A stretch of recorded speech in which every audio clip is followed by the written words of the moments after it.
நாடாளுமன்ற தேர்தல் நெருங்குற நேரத்தில் தான் அதிமுகவோட கூட்டணி யாரு, திமுகவோட கூட்டணி யாரு அப்படிங்கிறத தெரிஞ்சுக்கிறதுல நம்ம பயங்கர சுவாரஸ்யமாக இருப்போம். அப்படிப்பட்ட ஒரு ஹாட் நியூஸ் தான் அதிமுகவோட கூட்டணி பற்றி இப்போ நமக்கு தெரிய வந்திருக்கிறதா சொல்லப்பட்டிருக்குது. அது என்ன நியூஸ் அப்படின்னு பார்த்தீங்கன்னா, அதிமுகவோட நாடாளுமன்ற கூட்டணியில் பாமக மற்றும் தேமுதிக இணையலாம் அப்படின்ற மாதிரியும் கூறப்படுது. மேலும் புதிய தமிழகம் உள்ளிட்ட சில கட்சிகள் அதிமுக கூட்டணியில் இடம் பிடிக்கும் அப்படின்ற மாதிரி உறுதியாக சொல்லியிருக்காங்க. பாமக அதிமுக கூட்டணி குறித்து பல வாரங்களாக செய்திகள் கசிஞ்சு வந்துட்டு இருந்தது. பாமக தரப்புல இருந்து அதனை மறுத்து வந்தனர். இந்த நிலையில சென்னையில ராமதாஸ் மற்றும் அமைச்சர் தங்கமணி இடையே இன்று பேச்சுவார்த்தை நடந்தது. அதிமுக பாமக தரப்பில் நடக்கும் முதல் அதிகாரப்பூர்வ கூட்டணி பேச்சுவார்த்தை இது அப்படிங்கிறத குறிப்பிடத்தக்கது.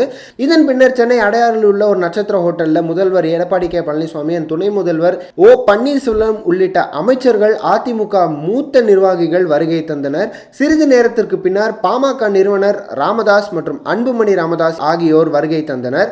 அவர்களை அதிமுக நிர்வாகிகள் வரவேற்றனர். இதனை அடுத்து இருதரப்பு இடையே கூட்டணி பேச்சுவார்த்தை நடைபெற்று வருகிறது.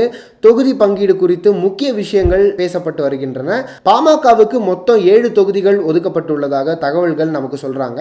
அண்ட் அதே சமயத்தில் போன நாடாளுமன்ற தேர்தலுக்கு அப்புறமா அதிமுகவோட வெற்றிக்கு அப்புறம் அன்புமணி ராமதாஸ் அவர்கள் கடும் விமர்சனத்தை முன் வச்சாரு அப்படிங்கிறது நம்ம எல்லாருக்கும் தெரியும்.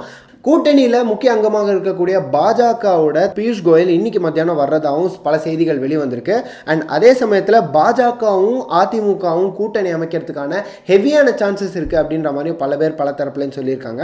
அண்ட் அதே சமயத்தில் இந்த ஒரு கூட்டணி எந்த அளவுக்கு ஒரு சக்சஸ் கூட்டணியா இருக்கும், எந்த அளவுக்கு ஒரு வெற்றி கூட்டணியா இருக்கும் அப்படின்னு நீங்க நினைக்கிறீங்களோ அதை பத்தி கீழே கமெண்ட்ல கமெண்ட் பண்ணுங்க.